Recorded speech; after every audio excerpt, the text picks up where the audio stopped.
नमस्कार मित्रांनो, राज्याचे कृषी मंत्री श्री दत्तामामा भरणे यांनी काल घोषणा केलेली आहे की राज्यामध्ये कृषी मित्र या पदाची भरती होणार आहे आणि 11,500 एवढी पदे असणार आहे। टप्प्याटप्प्याने ही भरती होणार आहे आणि प्रत्येक गावामध्ये कृषी मित्र हे नेमायचे आहे। आता नेमकं कृषी मित्र काय आहे, यासाठी काय काय डॉक्युमेंट्स लागणार, भरती कशी असणार याबाबतची सविस्तर माहिती आपण आजच्या व्हिडिओमध्ये घेणार आहोत। तत्पूर्वी चॅनलवरती जर तुम्ही नवीन असाल तर चॅनलला सबस्क्राईब नक्कीच करा। आता कृषी मित्र हे नेमकं काय पद काय असणार आहे, तर मित्रांनो जसं ग्रामपंचायतमध्ये रोजगार सेवक नेमलेले आहेत, जे रोजगार हमीचे कामं बघतात, घरकुलचे कामं बघतात, त्याचप्रमाणे जे आहे तर एक कृषी मित्र पद असणार आहे, जे आपल्या गावातील शेतकऱ्यांना नवनवीन येणाऱ्या शेतीविषयक योजनाची माहिती, तसेच जे कृषी सहाय्यक आहे आपल्या त्या कृषी सहाय्यकांना मदत करण्यासाठी, तसेच शेतकऱ्यांना ई-पीक पाहणीमध्ये मदत करायसाठी हे पद जे आहे ते असणार आहे। तर जे गावातील बेरोजगार युवक आहेत त्यांच्यासाठी ही एक सुवर्ण संधी आहे। तर आता यांना मानधन किती असणार आहे, तर यांना मानधन जे आहे तर ते वार्षिक मानधन 18,000 रुपये असणार आहे।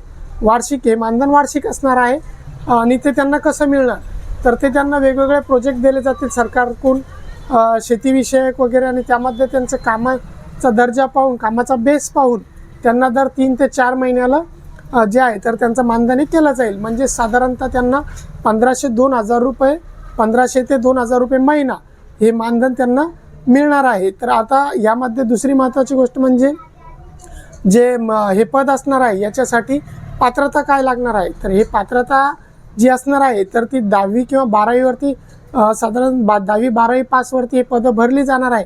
परंतु यामध्ये जे आहे तर जर तुमच्याजवळ एखादं कृषीशी रिलेटेड, शेती रिलेटेड तुम्ही एखादा डिप्लोमा केलेला असेल किंवा तुमच्याजवळ कृषीची जर पदवी असेल तर तुम्हाला यामध्ये प्राधान्य दिलं जाईल, हे पद भरतीमध्ये तुम्हाला प्राधान्य दिलं जाईल। किंवा नाहीतर मग 10वी आणि 12वीच्या बेसवरती हे अर्ज हे भरले जाणार। आता अर्ज हे कसे भरले जाणार, भरती कशी होणार, तर आता नेमकीच घोषणा झालेली आहे।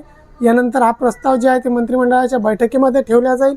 बैठकीमध्ये प्रस्ताव पास झाल्यानंतर याचा GR निघेल आणि GR निघाल्यानंतर याची जी आहे तर ती ऑनलाईन वेबसाईट तयार होईल आणि ऑनलाईन पद्धतीने जे आहे तर प्रत्येक तालुक्याची आणि प्रत्येक जिल्ह्याची भरती ही वेगवेगळी होणार। त्यामुळे त्याचे ऑनलाईन अर्ज मागवले जातील आणि ऑनलाईन अर्ज हे घेतल्यानंतर ही भरती जी आहे ही भरती प्रक्रिया पूर्ण होणार आहे। तर मित्रांनो, जे कोणी जी इच्छुक असतील या भरती प्रक्रियेमध्ये त्यांनी नक्कीच यामध्ये भाग घ्यावा आणि जे अर्ज आहे ते आपले जेव्हा केव्हा हे अर्ज सुरू होतील तर या अर्जाबाबतचं येणारं प्रत्येक अपडेट आपण आपल्या चॅनलवरती देत राहू। यामध्ये जे आहे ते आता जे बेरोजगार युवक आहे किंवा जे शेतकरी आहेत त्यांच्यासाठी सुवर्ण संधी आहे। यामध्ये महत्त्वाचा अजून एक मुद्दा म्हणजे वयोमर्यादा।